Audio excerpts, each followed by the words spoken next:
ચોમાસા પહેલા VMC action મોડમાં મેયર અને કમિશનરે પ્રી મોન્સૂનની કામગીરીની સમીક્ષા કરી। ચોમાસાના આગમન પહેલા વડોદરા મહાનગરપાલિકા હવે સંપૂર્ણ એક્શન મોડમાં જોવા મળી રહી છે।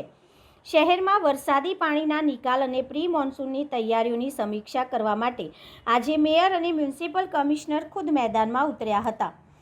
શહેરના નીચાણવાળા વિસ્તારોમાં વરસાદી પાણી ભરાવાની સમસ્યા ન સર્જાય તે માટે પાલિકા દ્વારા યુદ્ધના ધોરણે કામગીરી હાથ ધરવામાં આવી રહી છે। તેના ભાગરૂપે ગીતા મકવાણા, આદિત્ય પટેલ અને વર્ષા વ્યાસે વોર્ડ નંબર 5ની મુલાકાત લઈ ચાલી રહેલી કામગીરીનું નિરીક્ષણ કર્યું હતું। આ દરમિયાન અરુણ મહેશ બાબુ પણ ખાસ ઉપસ્થિત રહ્યા હતા। અધિકારીઓની ટીમે સ્થળ પર જઈને ડ્રેનેજ લાઇનો, વરસાદી પાણીના નિકાલની વ્યવસ્થા અને પ્રી મોન્સૂનની કામગીરીની સમીક્ષા કરી હતી।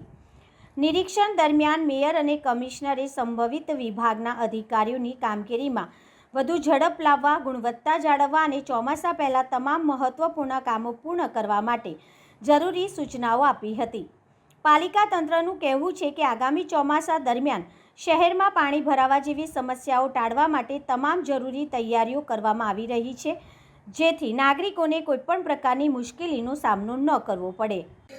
વડોદરા મહાનગરપાલિકાના પદાધિકારીની ટીમ મેયરશ્રી સાથે, અધિકારીગણ સાથે અને સ્થાનિક કાઉન્સિલરશ્રીઓ અને સંગઠનની ટીમ સાથે આજે પૂર્વ ઝોનના વિવિધ વોર્ડમાં ફરી રહ્યા છે। વોર્ડ નંબર 4થી પાંજરાપોળ, સયાજીપુરાથી અમે વિઝિટ શરૂ કરી હતી। ત્યારબાદ વોર્ડ નંબર 4માં જ મારુતિનગર પાસે પણ અમે જે વરસાદી ચેનલનું કામ ચાલી રહ્યું છે તેનું પણ નિરીક્ષણ કર્યું હતું, જરૂરી સૂચનો આપ્યા હતા। અને અત્યારે વોર્ડ નંબર 5માં અમે લોકો ડભોઈ દસાલાડ ભવનથી લઈને જે પ્લેનેટ વર્લ્ડ સુધી વરસાદી ચેનલનું કામ પૂર્ણ થયું છે, સંતોષજનક રીતે પૂર્ણ થયું છે અને ડેડલાઇનમાં પૂર્ણ થયું છે, એની સમીક્ષા કરી છે। સાથે સાથે નવીન પાણીની લાઇનનું પણ કામ ખૂબ સુંદર રીતે પૂર્ણ થયું છે। હવે સ્થાનિક લોકોની માગણી છે કે રોડનું કામ વહેલી તકે પૂર્ણ થાય, જેથી ચોમાસામાં તેમને અન્ય પ્રકારની તકલીફોનો સામનો ન કરવો પડે। એ અંગે અધિકારીને વહેલી તકે સમય મર્યાદામાં રોડનું કામ પૂર્ણ કરવા માટેની પણ સૂચના આપી છે। હવે અહીંથી અમે આગળ જે વરસા સોસાયટીથી પ્રભુનગર પાસે જે વરસાદી ચેનલનું કામ ચાલી રહ્યું છે, જે કામ પ્રગતિમાં છે અને 15 જૂન સુધીની ડેડલાઇનમાં પૂર્ણ કરવામાં આવશે, એની પણ સમીક્ષા કરવાના છે।